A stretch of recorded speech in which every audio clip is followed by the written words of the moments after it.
So every day after that I was cooking. So then the next morning, Shaktimati, she, a Punjabi lady, she's a renowned cook, and very fierce. She invaded the kitchen in the early hours of the morning, and she decided that she was cooking for Prabhupada for his breakfast. So I thought, okay, fair enough, she can do it. And I just left her to it. She had a whole group of brahmacharinis with her, and they cooked up a huge feast. I just went to the class and the morning program. And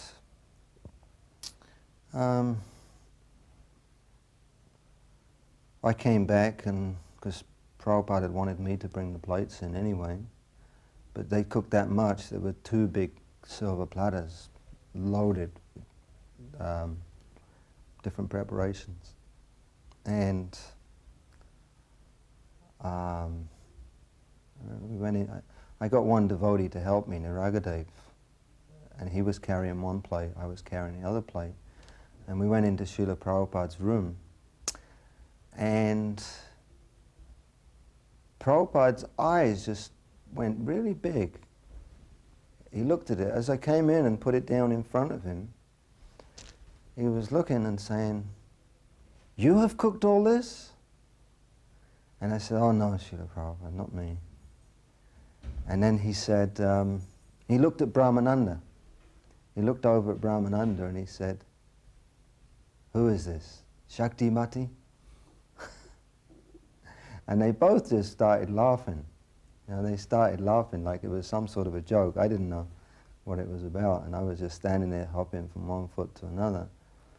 And then Prabhupada, he just started, he took samosas and different things off, and he gave each one of us in the room. There was Chayavana, Brahmananda, myself, and Naragadev in the room, as far as I remember. And he just gave each of us, you know, a handful of prasadam. And he said, "Oh, you take this. And then you distribute the rest, and then you come back and I'll tell you what I want for breakfast." So I did that, you know, and he actually wanted fruit, local fruits. As he said, the fruits in Kenya were excellent. So that's what he wanted every day. So I was to make up his breakfast. He specifically said, "I want you to do it." I mean, Prabhupada actually, he got pretty angry when he found out that I was doing all the cooking and nobody else was helping me. Everybody wanted to be in the classes, the morning walks and things, and I was the only one. And I had to cook for the deities, for the devotees, and for Srila Prabhupada as well. And it was quite a strain, really. So one day we ran out of gas, and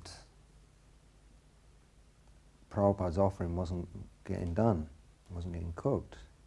Nothing was getting cooked. And I was just stressed out completely by that time. It was halfway through the week, and it was too much for me. And then Prabhupada was, you know, he got told Harikesh to come and find out what I was doing. So then Harikesh went back and told him that, you know, it's run out of gas and this and that, you know. And Prabhupada was like, "So, you know, why?" And then he asked who was, you know, who was helping me. And then Harikesh came out again, and I had to go and explain that I was doing it all by myself. I had to do everything, arrange, you know, just everything. And Srila Prabhupada, he said to Harikesh, "So you help. You go and help cook now. I didn't realize that you were under, you know, so much burden." And he was so humble about it, actually. And then Harikesh came in, and, you know, he was actually helping. But then he walked out the kitchen because there were some Maharajas in the kitchen, and he didn't want to be in there. So when he went back into Prabhupada asked him, why aren't you helping in the kitchen? You know, and he said, oh, there's these Matajis in there, he can manage. And Srila Prabhupada just got up and said, well, I'll go and help him, man. You don't want to help, I'll help. So, in this way, it was very merciful.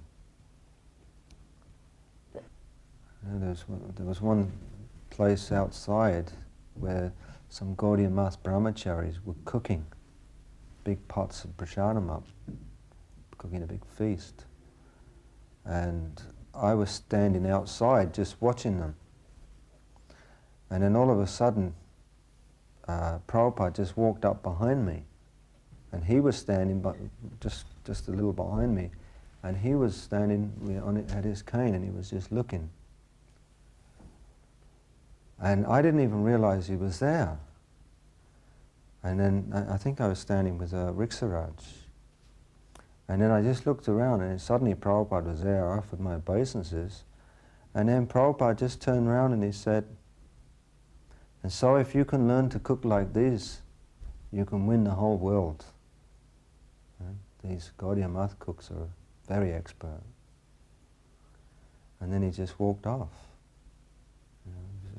Just going for a stroll around by himself, looking at all the different preparations. I travelled, we'd been travelling by this time with Yasodhanandan Swami's group, and there was Dhira Krishna, myself, Riksaraj, a couple of other brahmacharis, and this was, I think, in 1977. And Prabhupada had come into the room just for a darshan in Delhi temple. And there was just 4 or 5 of us in the room with Prabhupada. And so he just asked us, have you got any questions you'd like to ask? So immediately Dhira Krishna, he asked Prabhupada questions about becoming a guru. You know, how does one become spiritual master? So Prabhupada, he called for the first canto of Bhagavatam, the story of Narada Muni. And so he just had that story read out. And every so often he would say, do you understand this? And then after the story had been read, Dhira Krishna had asked Prabhupada, well, could you elaborate on that so we can understand for ourselves? So Srila Prabhupada, he said, so you associate with devotees, you take the remnants of prasadam, just like Narada Muni's doing, and then he continued to take up the process of Krishna consciousness. You chant your rounds, all the rounds very nice, very clearly every day. You follow all the principles, regulative principles, and you act in an exemplary way. And you carry on this preaching. That was his main point. You carry on this preaching. Don't stop this preaching. And in that way, there can be many spiritual masters or many gurus. It was a smallish program, and there was a group of devotees. We were, like Prabhupada was he'd gone up onto the Vyasasan, and he was giving his lecture in Hindi. And there was a group of maybe 10 or 12 devotees sitting round, and I was sitting right underneath the corner of the Vyasasan, and Hansaduta was there, and Yasodhanandan, and 2 or 3 others. And when Prabhupada started lecturing in Hindi, a whole bunch of the devotees just got up and they started getting up and leaving. So then Prabhupada just broke off the lecture and he just looked down at us and said in English, "And this is for you as well. Where are they going? Stop them." And this. Stop them. You should all stay here and listen to this. We couldn't understand very much at all. He wanted us to learn Hindi so that we could preach nicely to the Indians. So it was quite a significant instruction in that sense, that devotees were getting up and leaving and thinking that they could walk away from Prabhupada's lecture just because they weren't understanding the language, and he didn't like that at all. He wanted that everybody sat and listened, and whether they understood it or not, it was purifying. And he said as much afterwards as well, that you devotees, you don't understand the potency of this prachar, this preaching. You have to understand that is what is going to purify your hearts, and you become Krishna conscious, not by wandering around. But then, on that, I think it was that same occasion, there was one lady, I don't remember who she is, or I never heard about her since, whether she got initiated or anything, but it was quite a very touching thing. I felt it was very touching. I noticed this, that this lady had been following in the distance, and Prabhupada had noticed her. No, I don't think anybody else had noticed her. She was a Western woman, I think American or something. And she had when we had stopped in this little copse of trees, she had gone to a tree and she'd picked some flowers off the tree. And she was standing. Nobody had noticed her, but Prabhupada, he just come like this. And she just came over through all the devotees, sannyasis, and she just offered the flowers to Prabhupada. And Prabhupada took the flowers and he just thanked her. He said, "Sit down." So he just asked her to sit down with us. And to me that was very touching. It was very nice because he had noticed her standing in the background, very shy, didn't know what to do, and he didn't make her feel uncomfortable or anything. He just called her over, and he'd accepted that flower, and he sat and he just played with that flower the whole time, and that was actually a very nice time. But he didn't discriminate. He didn't discriminate that she's a woman, sannyasi or anything. I think he actually asked someone to give one of the devotees, brahmacharis, to give their chadar so she could sit down on the ground. So he was actually very kind like that to the lady, the Mataji.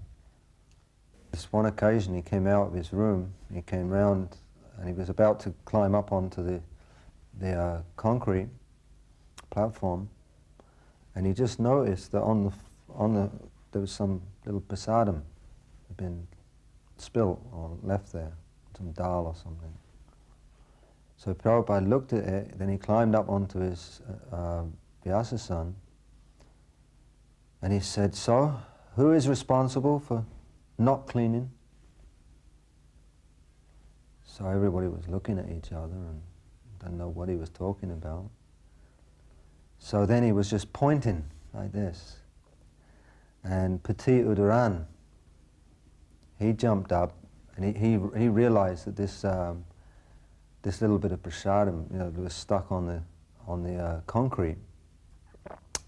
And so he pulled out a little penknife, and he's opened up the blade, and he was on his hands and knees, and he was about to start scraping it up.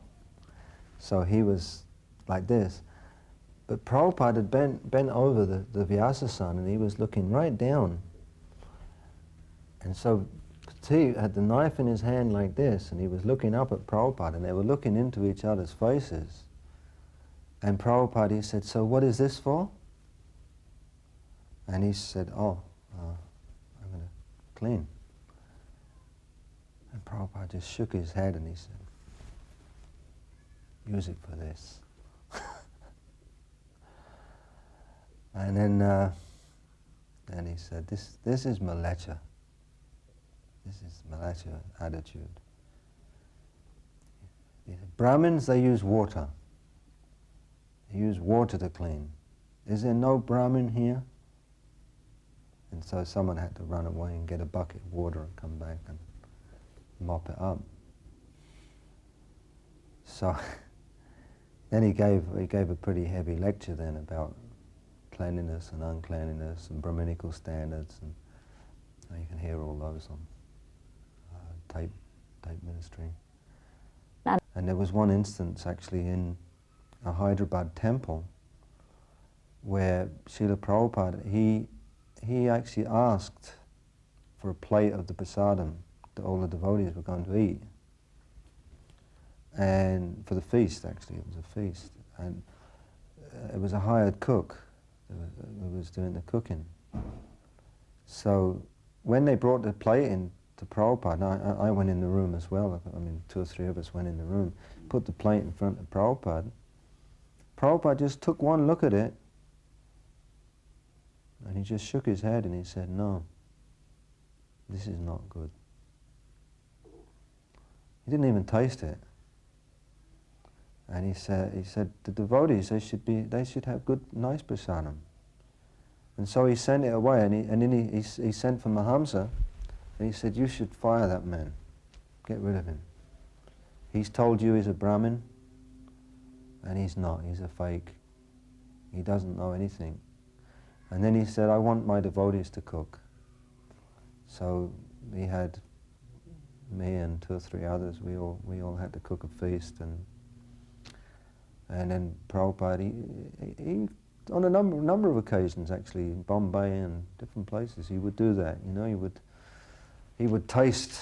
He would instead of having this prasadam that was specially prepared for him, he would just take what everybody else was taking, and he was just primarily concerned that all the devotees were happy. You know, they were satisfied. So. I could see that over and over again on so many ways of his dealing with his disciples. You know, that he wanted them to be very happy and satisfied in Krishna consciousness. And it would disturb him to hear that there was some complaints or arguments. There was one occasion actually when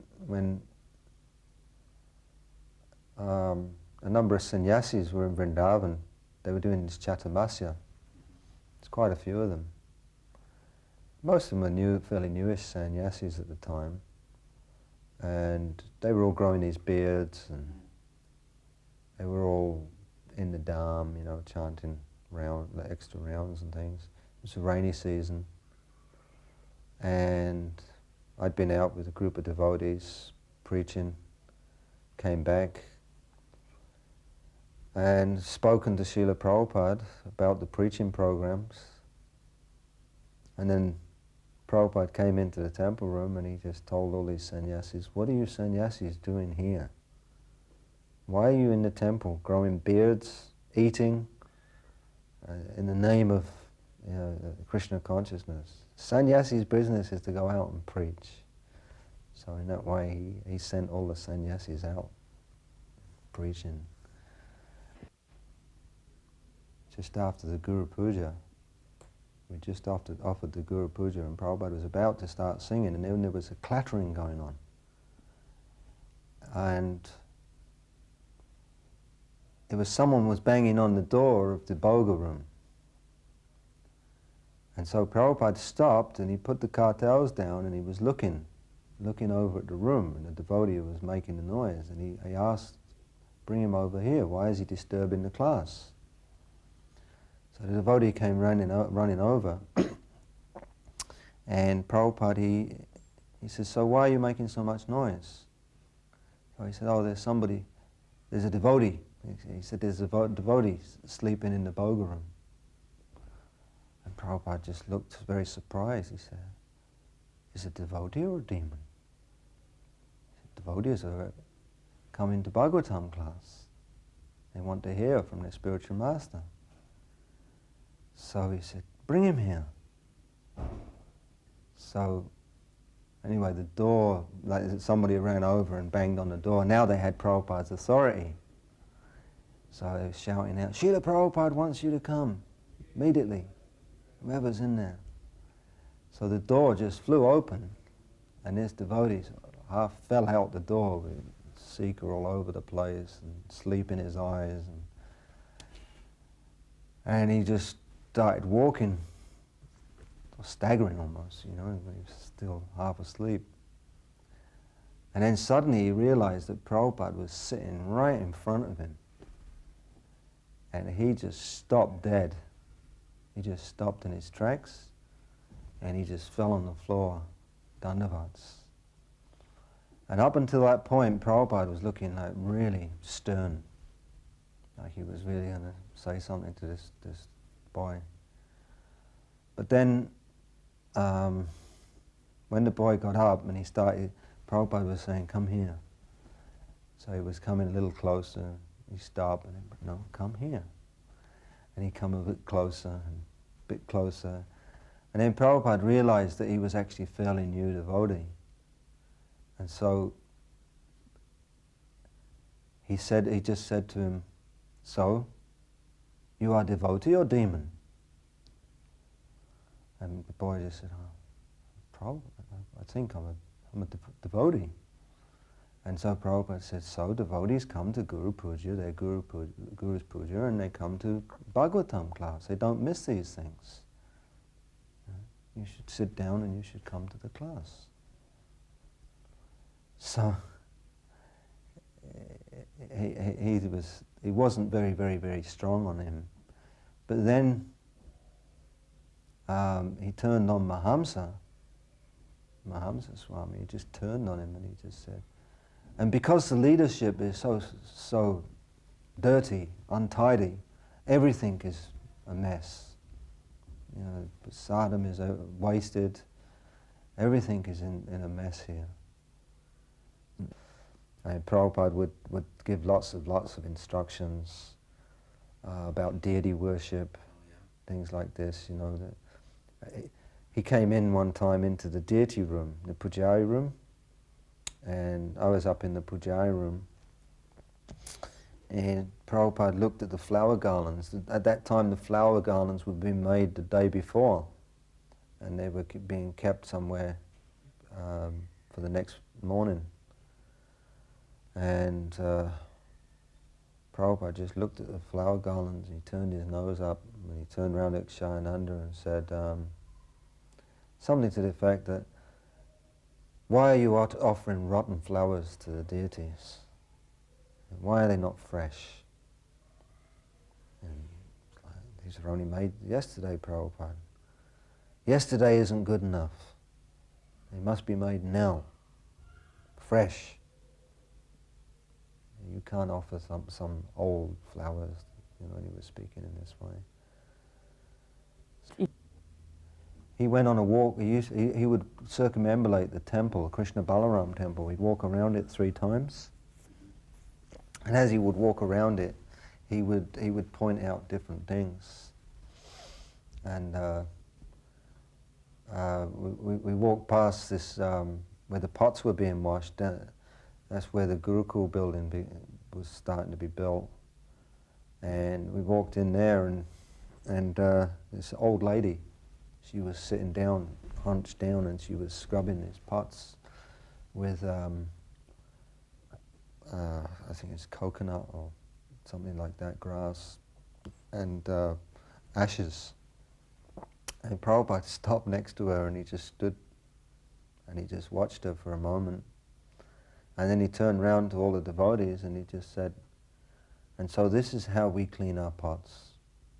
You Western people, you think that clean means inside. But we clean the outside as well. You learn from this lady. She comes here every day, this is her service.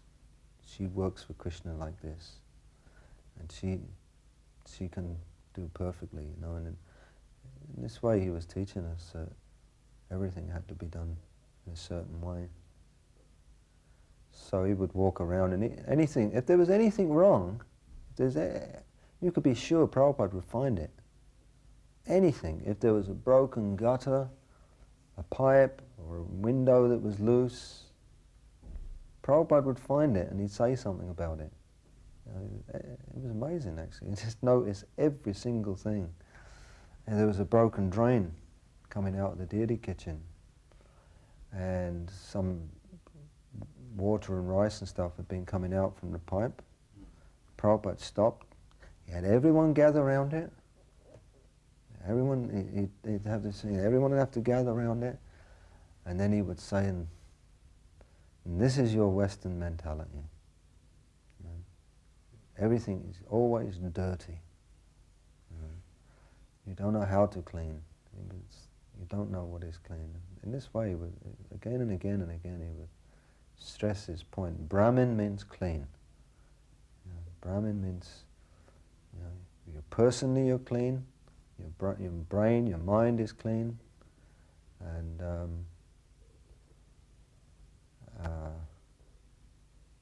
you know, he just tried to bring up the standards. You know, he would always be wanting the devotees to bring their standards up. I was quite fortunate as well, because one morning everybody was in the temple room waiting for Prabhupada, and I was just waiting outside, and I realized I was the only one outside, and I just grabbed a flower garland and some sandalwood pulp, just ran over to Prabhupada's room, and then just as he was coming out the door, I think it was Hari Sori, he was bending down, putting Prabhupada's slippers on for him. He just sort of walked into the slippers. Hari Sori just put them in a certain way, and he just walked into them and carried on walking. And I was standing right in front of him, and I just stood there with this garland, and Prabhupada just stopped, and he just looked, and we were just like this close to each other. And momentarily, it just seemed to me like ages. I just stood there, frozen, and just we were looking into each other's eyes, and the depth of Prabhupada's eyes. That was like the first time that I'd seen Prabhupada. The first time that came back to me at that time. It was such a depth, but it was warmth.